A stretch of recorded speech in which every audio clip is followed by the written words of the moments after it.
Hello student, स्वागत है आपका MYR मैथ्स बाय रोहित में।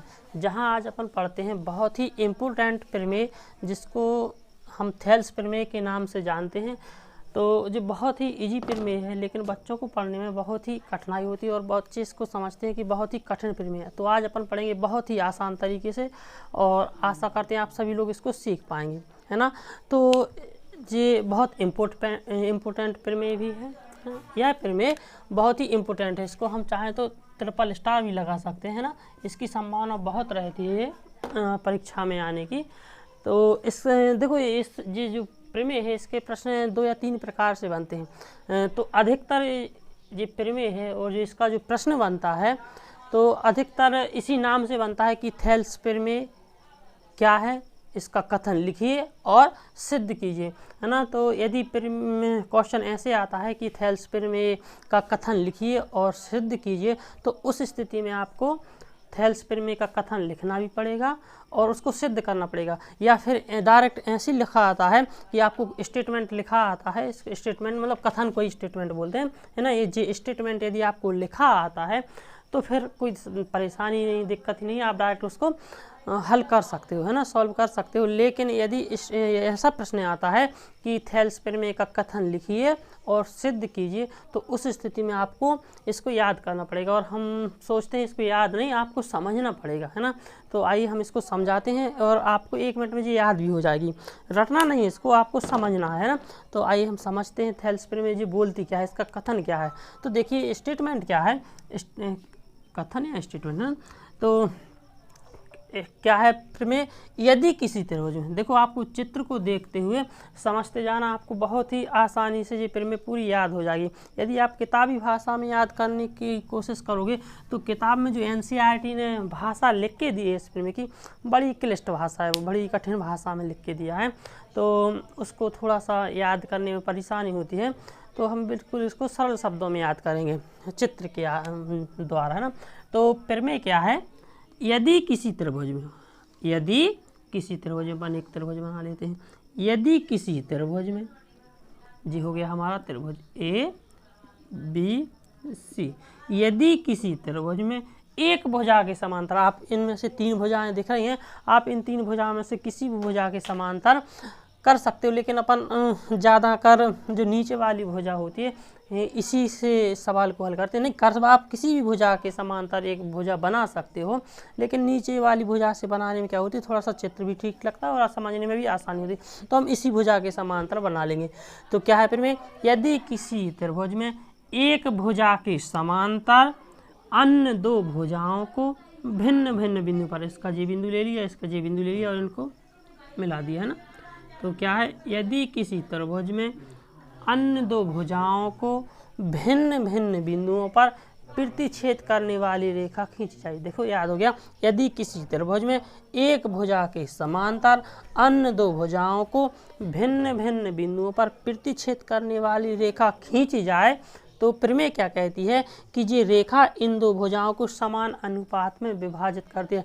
समान अनुपात से मतलब हम ये नहीं बोला कि समान काट देती है या समान समान भागों में विभाजित करती है, तो उनका अनुपात समान होता है।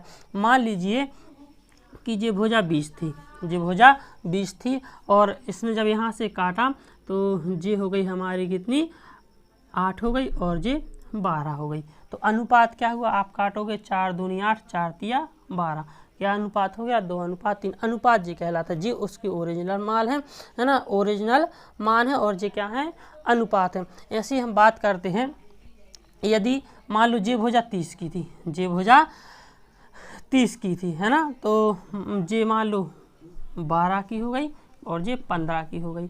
आप इसको काटोगे, है ना, तो आप इसको काटोगे, सॉरी है ना, इसको मान लेंगे अपन क्या, 5 और 6 5 30 5 6 6, तो ये हो जाएगी 12 और ये हो गई हमारी 18, है ना। ये 30 की भुजा थी, हमने जब इसको काटा तो जी मान लो 12 की रह गई, जी 18 की रह गई। जब हम इसको काटेंगे तो क्या आएगा, 6 दूनी 12, 6 दूनी 12 और 6 तेरी 18। अनुपात क्या आया, 2:3 आया। देखो ये भी अनुपात 2:3 है और उसका भी अनुपात 2:3 है। तो हमारे कहने का मतलब, जब ये भुजा यदि ये जो काटने वाली प्रतिच्छेद करने वाली भुजा है जी इसके समांतर है यदि, तो ये क्या करेगी, इन दो भुजाओं को क्या करेगी, बाकी जो दो भुजाएं बच गई हैं त्रिभुज की, उस त्रिभुज की इन दो भुजाओं को क्या करेगी, समान अनुपात में विभाजित करेगी, है ना। हम ये नहीं बोलते समान विभाजित करेगी कि जी 20 थी, हो सकता है देखो ये भुजा छोटी हो ये भुजा बड़ी हो, है ना। तो ये नहीं बोल सकते कि ये 8 है तो ये भी 8 होगी, ये 12 है तो ये भी 12 होगी। हम भुजाओं की लंबाई की बात नहीं कर रहा कि वो समान होगी, लेकिन उनका अनुपात जो होगा वह समान विभाजित कर देगी। जैसे ये 20 की थी तो इसने ये 8 की बची और ये 12 की, इसने जब काटा तो ये 8 की थी ये 12 की। हमने इसको जब 4 से भाग लगाया तो 4 दूनी 8, 4 तिया 12, 2 अनुपात 3। जैसे 30 की थी तो ये 12 18, तो 4 से भाग लगाया तो 6 से भाग लगाया, 6 दूनी 12 और 6 3 18। इसका भी अनुपात 2 अनुपात 3 आया, इसका भी अनुपात 2 अनुपात 3 आया। मिटाते हैं इसको, है ना। तो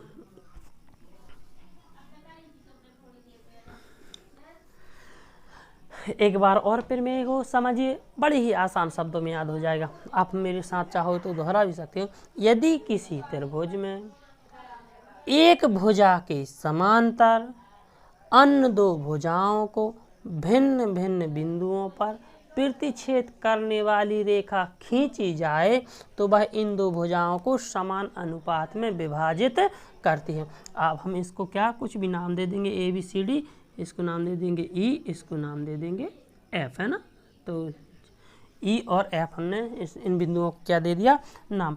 और हम समझते हैं कि आप लोग समांतर रेखाएं समझते हो कि समांतर रेखाएं क्या कहलाती हैं, वे रेखाएं जिनके बीच की दूरी प्रत्येक बिंदु पर समान होती है, समांतर रेखाएं कहलाती हैं। दूसरे शब्दों में इन्हें अप्रतिच्छेदी रेखाएं भी कहते हैं। वे रेखाएं जो एक दूसरे को कभी प्रतिच्छेद नहीं करती, अप्रतिच्छेदी रेखाएं कहलाती हैं। समझ पाए होगे चित्र को आप, है ना। तो हमने इसका क्या बना लिया, चित्र बना लिया। एक बार और हम आपको समझाते हैं चित्र को, एक बार और हम चित्र की सहायता से आपको फिर में बताते हैं ना। तो फिर में क्या है, यदि किसी त्रिभुज में एक भुजा के समांतर अन्य दो भुजाओं को भिन्न भिन्न बिंदुओं पर प्रतिच्छेद करने वाली रेखा खींची जाए तो वह इन दो भुजाओं को समान अनुपात में विभाजित करती है। ये हमारी थेल्स प्रमेय। और ये क्या है, थेल्स प्रमेय का कथन। इसको हम थेल्स प्रमेय का क्या बोल सकते हैं, कथन, या इंग्लिश में आप बोलना चाहो तो इसको बोलते हैं स्टेटमेंट। स्टेटमेंट है जी हमारा किसका, थेल्स प्रमेय का। आइए इसको हल करते हैं। हल करने से पहले हम क्या लिखते हैं, दिया क्या है हमें इस प्रमेय को हल करने के लिए, क्या क्या दिया है, सबसे पहले हम वो लिखते हैं, है ना। तो दिया क्या है, हमें दिया है, सबसे पहले हम प्रमेय को हल करने के लिए क्या करते हैं, सबसे पहले हम लिखते हैं कि दिया क्या है। तो देखिए दिया क्या है, ABC एक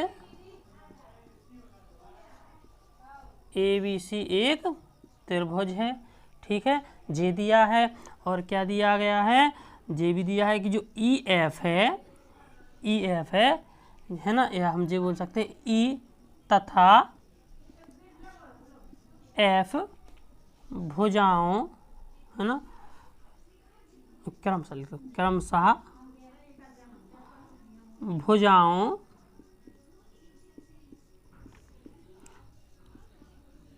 AB और AC पर स्थित बिंदु हैं, है ना। इतना दिया है। और क्या दिया है, हाँ, कि जो EF है ना, जो EF है, इसको ऐसे लिख लेते, जो EF है वह समांतर है किसके, BC के। जो EF रेखाखंड है वह BC के समांतर है। इतना हमें दे के रखा है, ठीक है। अच्छा, अब सिद्ध क्या करना है ना। तो जो सिद्ध करना है ना, वास्तव में वो प्रमेय में तो आपने स्टेटमेंट में लिख ही दिया है, लेकिन उसको हम संकेत में लिख लेंगे। सिद्ध करना है। सिद्ध क्या करना है, हमें सिद्ध करना है कि ये जो भुजा है इसको समान अनुपात में विभाजित करती है। मतलब हमें ये सिद्ध करना है कि जो AE बटे EB बराबर है AF समांतर FC, हमें जी सिद्ध करना है ना कि ये जो रेखा जी थेल्स पिरामिड ने बोला है कि ये जो रेखा होती है ये इन दो भुजाओं को समान अनुपात में विभाजित करती है, मतलब जे बटे जे और जे बटे जे, इन दोनों का जो अनुपात है, अनुपात का मतलब बटे भी होता है ना, तो जे इन दोनों का जो अनुपात है वही अनुपात इनका होगा, मतलब ये दोनों अनुपात कैसे होंगे, बराबर होंगे। तो ये हमें क्या करना है, सिद्ध करना है। आइए अब लिखते हैं इसकी रचना। रचना क्या होती है, रचना क्या कहलाती है, कंस्ट्रक्शन। किसी सवाल को सिद्ध करने के लिए जो है ना हम अपने मन से जो उसमें थोड़ा बहुत अलग से कार्य करते हैं चित्र में, उसको क्या कहते हैं, रचना कहते हैं। तो आइए इसमें हम क्या करते हैं, इसमें रचना करनी पड़ेगी, हमें क्या करना पड़ेगा, थोड़ी सी रचना करते हैं। रचना के लिए रचना में हम क्या लिखेंगे, हमने ई से भुजा ए एफ पर एक लंब डाला और एफ से भुजा ए ई पर एक लंब डाला। तो लिख देते हैं, हमने भुजा इसको नहीं ऐसा लिखो, हमने बिंदु ई तथा एफ से क्रमशः भुजाओं किस किस पर, ए एफ तथा ए ई पर लंब डाले, है ना। और क्या, और ई को सी से तथा एफ को बी से मिलाया, और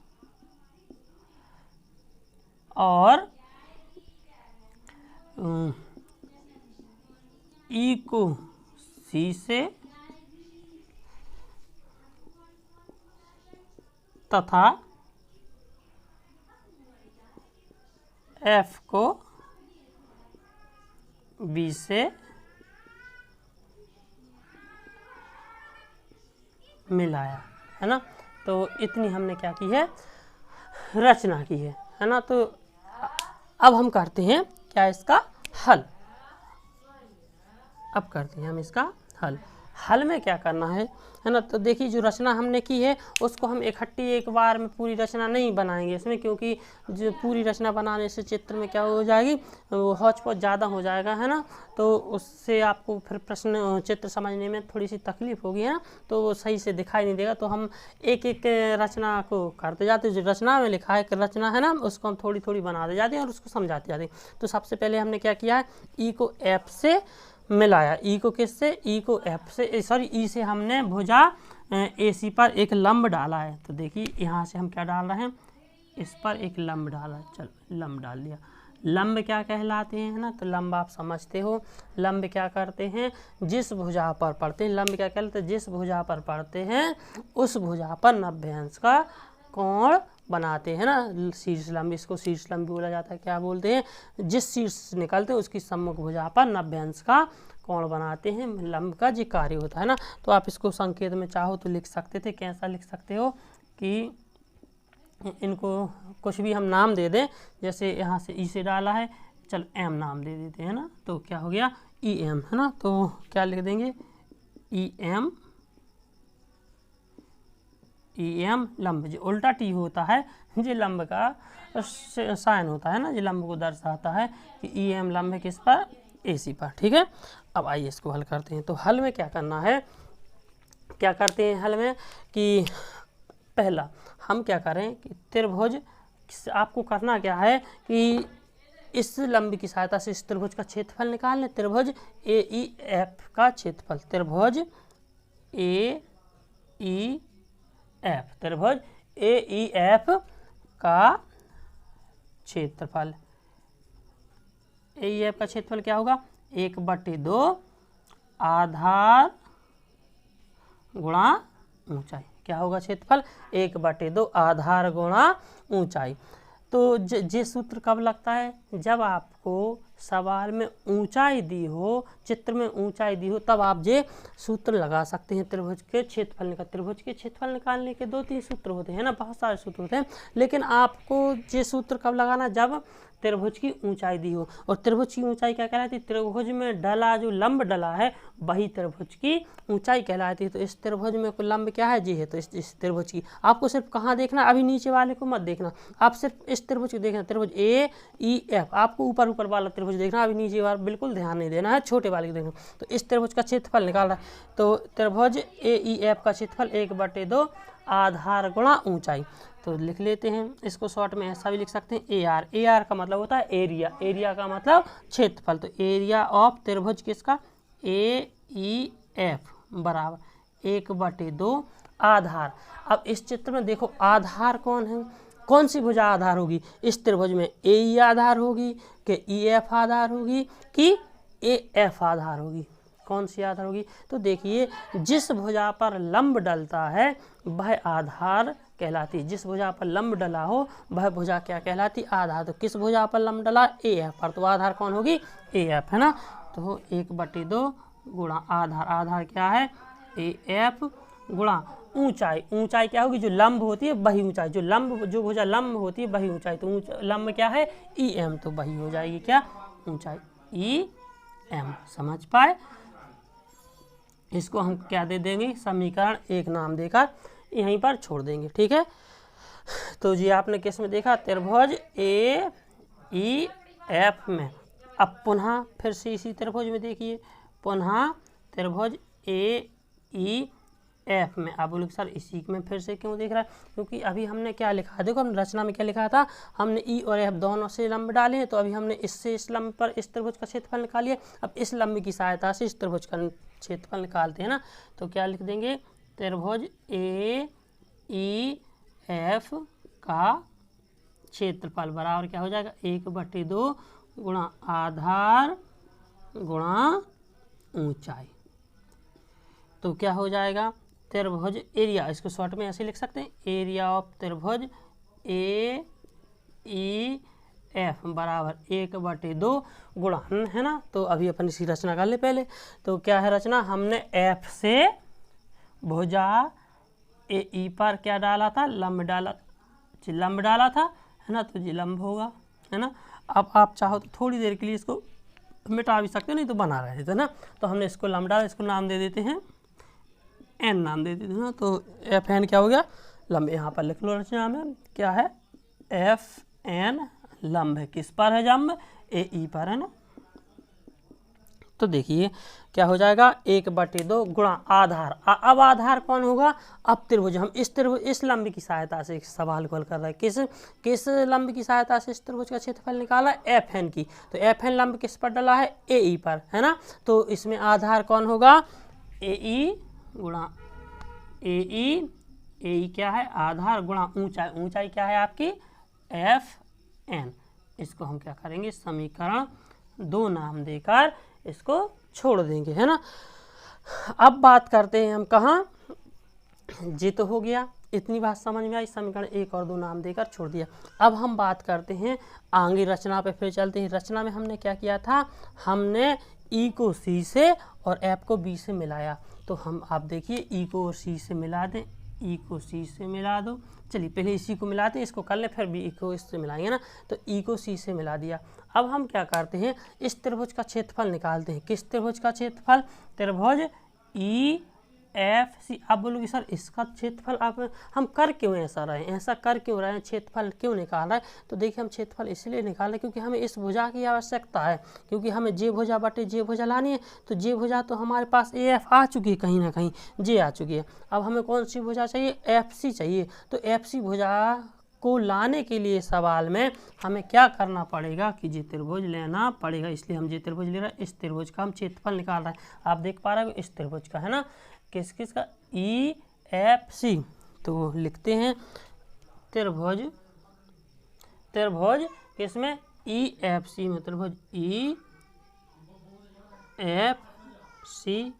में, त्रिभुज EFC में क्या करना है? त्रिभुज EFC में इसका क्षेत्रफल निकालते हैं। क्षेत्रफल कैसे? यही इसी सूत्र की सहायता से। त्रिभुज EFC का क्षेत्रफल कैसे निकालेंगे? 1/2 गुणा आधार गुणा ऊंचाई, है ना। तो इसी सूत्र की सहायता से, तो देखिए इसको शॉर्ट में कैसे लिख सकते हैं, ए आर का मतलब एरिया त्रिभुज EFC बराबर 1/2 गुणा आधार। अब बात आती है कि इसमें आधार कौन कहलाएगा और ऊंचाई मतलब लंब, इसमें लंब कौन कहलाएगा। तो आइए देखते हैं, थोड़ा सा इसको समझने के लिए हम एक चित्र आपको यहाँ पर ड्रॉ कर रहा है, आप उसको समझना। जैसे हमने ये एक चित्र बनाया, जी एक चित्र बनाया है ना। अब हम आपसे बोले इसको नाम देते हैं ABC। अब हमने आपसे पूछा बताइए इस त्रिभुज, जो त्रिभुज आपको दिख रहा है ABC, इसकी ऊंचाई क्या है। यदि हम आपसे पूछें कि बताइए इस त्रिभुज ABC की ऊंचाई क्या है, तो आप क्या बताओगे। आप बोलोगे सर AC, नहीं, ना ही AC इसकी ऊंचाई है, ना AB है, ना BC है। इस त्रिभुज की कोई ऊंचाई ही नहीं है। तो इसकी ऊंचाई क्या होगी। तो देखिए जो ऊंचाई होती है, जैसे मान लो हमने एक घर, हमने एक छत है ना, हमने छत है, उस पर हमने एक लकड़ी की सीढ़ी लगा दी और हमने आपसे बोला कि बताओ इस छत की ऊंचाई क्या है। तो आप हमसे ये नहीं बोल सकते हो कि सर उस पर जो सीढ़ी लगी हुई है, आप सीढ़ी की लंबाई नाप लो, जो सीढ़ी की लंबाई होगी वही छत की ऊंचाई होगी। हमने आपसे पूछा बताओ ये छत कितना ऊंचा है, तो आप ये नहीं बोल सकते कि सर आप जो लकड़ी की सीढ़ी लगी हुई है उसको आप नीचे डाल के उस सीढ़ी की लंबाई नाप लो, जो सीढ़ी की लंबाई होगी वही छत की ऊंचाई होगी। नहीं, क्यों, क्योंकि जो सीढ़ी लगती है वो थोड़ी सी क्या लगाते हैं हम, डायगोनल शेप में लगाते हैं ना, उसके कर्ण की शेप में लगाते हैं, तो तिरछी लगाते हैं। अब उसको सीधा करेंगे तो छत से ऊपर निकल जाएगी ना, तो जो सीढ़ी होती है वो छत की है ना, तो उसी की सीढ़ी के समान ये लगी हुई है, तो ये इसकी ऊंचाई नहीं होगी। ऊंचाई क्या होती है, बिल्कुल सीधी होती है। तो आप इस भुजा को बढ़ाओगे है ना, तो देखो इसकी ऊंचाई क्या होगी, ये क्या होगी इसकी ऊंचाई। तो हम आपको इस चित्र की सहायता से ये समझाना चाह रहे हैं कि कब जरूरी नहीं है कि त्रिभुज की ऊंचाई उस त्रिभुज के अंदर ही स्थित हो। कभी कभी त्रिभुज किन्हीं त्रिभुज में ऊंचाइयां त्रिभुज के बाहर भी स्थित होती है। सेम इसी टाइप में हम ये समझाना चाह रहे हैं, इस त्रिभुज जो आपको त्रिभुज दिख रहा है EFC, इस त्रिभुज की ऊंचाई कौन हो जाएगी, EM। क्योंकि आप इस बोर्ड को है ना, इस चित्र को पकड़ के सीधा करोगे ना ऐसे, तो ये AM देखो, यदि आप इस चित्र को ऐसे कर देंगे है ना, तो देखो जी इस टाइप में बन जाएगी है ना, और ये क्या हो जाएगी, इसकी ऊंचाई जी इस टाइप में हो जाएगी। और हमारा जी त्रिभुज है ना, तो जो M है ये आ जाएगा यहाँ, E हो जाएगा जी। यदि आप जबरदस्ती इसको चित्र को पकड़ के ऐसा करोगे है ना, तो ये हो गई ना सीधी, तो ये क्या होगी इसकी ऊंचाई। तो समझ पाए होगे है ना, आशा करते हैं आप लोग समझ पाए होगे। तो ज़रूरी नहीं कि त्रिभुज की ऊंचाई उसके त्रिभुज के अंदर ही हो, कभी कभी बाहर भी स्थित होती। तो इस भुजा से इस बिंदु पर जे लंब डला, तो इसकी ऊंचाई कौन हुई होगी, EM। तो आधार क्या, और अब आधार क्या होगा, जिस भुजा पर लंब डला है, तो लंब कौन सा, आप बोलोगे सर यहाँ से लंब तो यहाँ डला है, ये तो यहाँ भुजा, तो देखो ये भुजा है, ये आगे बढ़ाई गई भुजा है, तो आधार कौन होगा आपका, FC। आधार हो जाएगा FC गुणा ऊंचाई क्या हो जाएगी आपकी, EM है ना, तो ये हो गई आपकी ऊंचाई EM। इसको समीकरण 3 नाम देते हैं है ना, समझ पाए। अब आइए अब समझते हैं इस त्रिभुज में है ना, जैसा कि रचना में लिखा है हमने F को B से मिलाया, तो F को B से मिलाकर इसमें समझते हैं, इसको हमने G मिलाया है ना। तो आप देख पा रहे होंगे, अब आपको किस त्रिभुज में समझना है, त्रिभुज EFB है ना। तो यदि हम थोड़ा सा इसको अभी फिलहाल के लिए इसको मिटा दिया ताकि और अच्छे समझ में आए, तो जी मिटा दिया। आपको किस त्रिभुज में देखना है, त्रिभुज EFB, मतलब आपको इस त्रिभुज में देखना है ना, हम उसमें बना दे जी वाला त्रिभुज, जी इस त्रिभुज में आपको देखना है, ठीक है।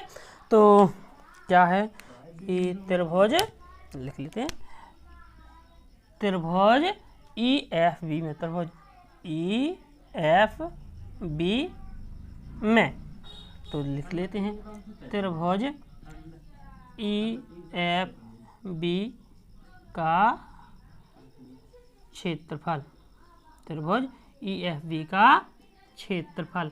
तो क्षेत्रफल क्या हो जाएगा, 1/2 गुणा आधार गुणा ऊंचाई है ना। तो इसको शॉर्ट में कैसे लिखेंगे, AR त्रिभुज EFB, एरिया, इसको क्या पढ़ेंगे, एरिया ऑफ त्रिभुज EFB बराबर 1/2 गुणा आधार। अब इसमें आधार कौन होगा, अब इस लंब की सहायता से अभी हम बताए थे ना उस प्रकार, आधार कौन होगा, आपका इस त्रिभुज में आधार होगा कौन सा, EB। क्यों, क्योंकि इस पर लंब कौन सा डला है, FN। इस भुजा पर लंब डला है तो आधार क्या हो जाएगा आपका, EB गुणा ऊंचाई, ऊंचाई क्या हो जाएगी आपकी FN, है ना। तो इसको समीकरण 4 नाम दे देंगे। ठीक है जी, समझ पाए होगे आप लोग। अब देखो क्या करना है कि हम समीकरण इनका भाग लगाते हैं, किसका, जिसमें जी AF है, AF और कहाँ है, जी रहा EM इसमें है और EM किस में रहा, जी। तो EM से EM कट जाएगा तो हम भाग लगाते हैं समीकरण 1 का समीकरण 3 में। समीकरण 1 भागित समीकरण 3 से। समीकरण 1 में क्या करना है, 3 से। तो समीकरण क्या है, एक एरिया ऑफ त्रिभुज AEF बटे इस ओर का इस ओर, है ना, भाग में ये बराबर के इस ओर का इस ओर, उस ओर का उस ओर। एरिया ऑफ त्रिभुज EFC बराबर जी क्या है, 1/2 गुणा AF गुणा EM बटे 1/2 गुणा FC गुणा EM। तो EM से EM कट जाएगा, 1/2 से 1/2 कट जाएगा तो हमारे पास क्या आ जाएगा, एरिया ऑफ त्रिभुज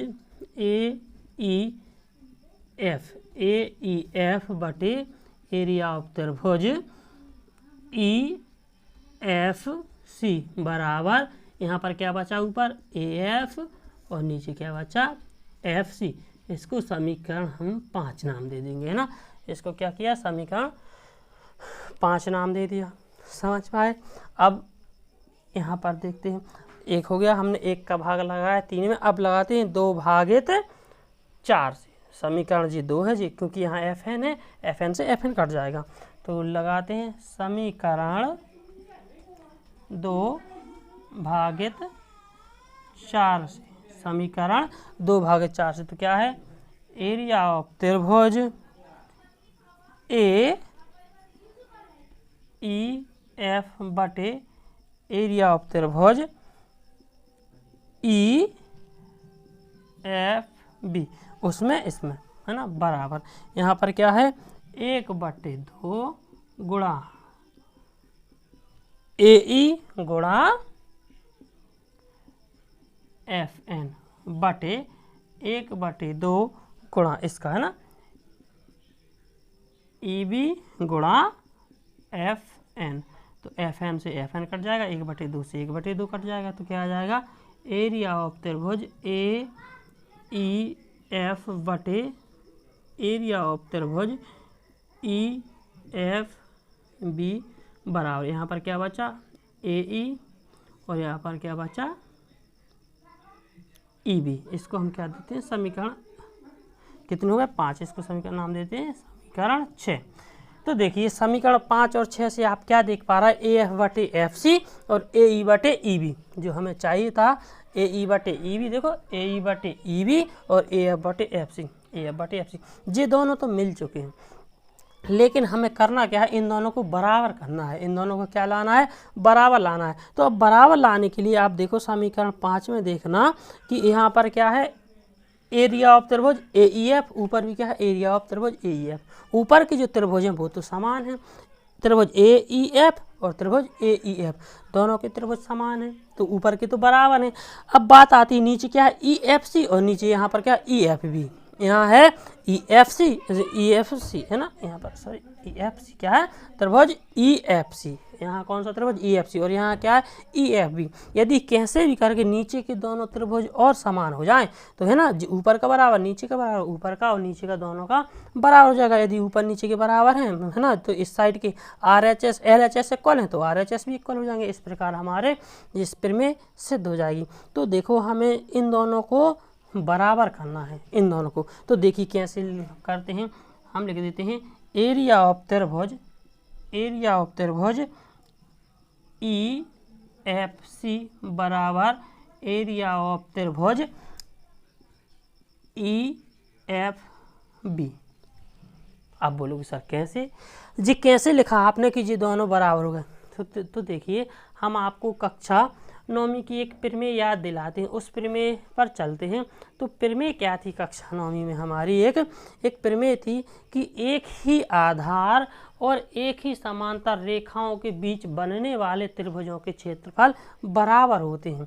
क्या थी प्रमेय? इसको मिटाते हैं, इसको अब बनाते हैं, आपको समझाते हैं। प्रमेय थी हमारी कि एक ही आधार और एक ही समांतर। तो देखिए जी जो रेखाएं हैं EF और BC समांतर रेखाएं हैं, ठीक है। और जी दोनों त्रिभुज हैं EFC, इस त्रिभुज की बात करें चाहे इस त्रिभुज की बात करें, इन्हीं दो रेखाओं के बीच में बन रहे हैं, हाँ बन रहे हैं। और देखिए हम चाहे इस त्रिभुज की बात करें EFB EFC, दोनों में EF आ रहा, मतलब एक भुजा दोनों में समान आ रही। तो हम ये बोल सकते हैं यदि ये भुजा समान है, एक भुजा दोनों में समान है, तो हम उसको आधार बोल देंगे। तो एक ही समांतर रेखाओं के बीच और एक ही आधार या बराबर आधारों पर बनने वाले त्रिभुजों के क्षेत्रफल बराबर होते हैं। कक्षा 9वीं में एक प्रमेय, आप उसको देखना है ना। तो क्या है कि एक ही आधार और एक ही समांतर रेखाओं के बीच बनने वाले सभी त्रिभुजों के क्षेत्रफल बराबर होते हैं। इस प्रमेय से हम जानते थे, यहाँ पर लिख देंगे कक्षा 9 की प्रमेय से हम जानते हैं कि एक ही आधार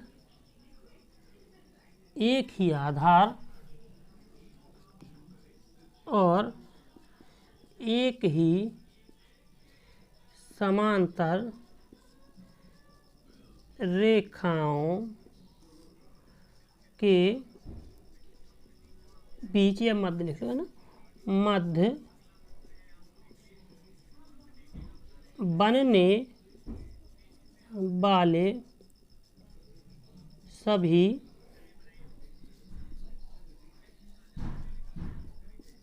त्रिभुजों के क्षेत्रफल बराबर होते हैं, ठीक है। तो इस प्रमेय कक्षा 9 में एक प्रमेय, इस प्रमेय की सहायता से ये दोनों बराबर हो गए। आप इसको चाहो तो समीकरण 7 नाम दे दो, है ना। ये दोनों क्या हो जाएंगे? बराबर हो जाएंगे कक्षा 9वीं की इस प्रमेय की सहायता से। समझ पाए हो? तो आइए थोड़ा सा हम इस प्रमेय को मिटाते हैं, है ना, ऊपर की ओर।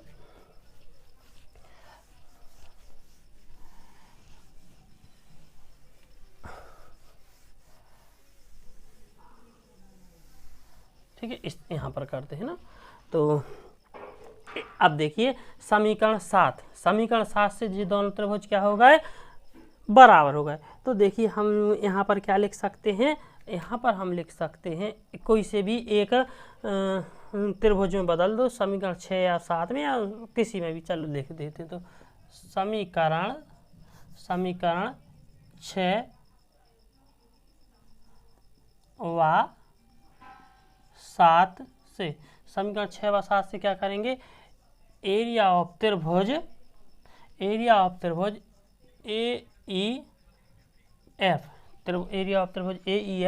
बटे एरिया ऑफ त्रिभुज जी क्या लिखा है?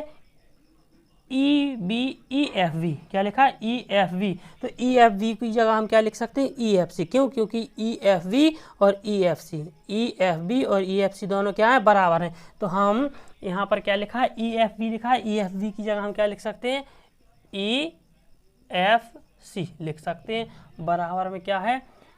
AE बटे EB। इसको समीकरण हम 8 नाम दे देते हैं ना।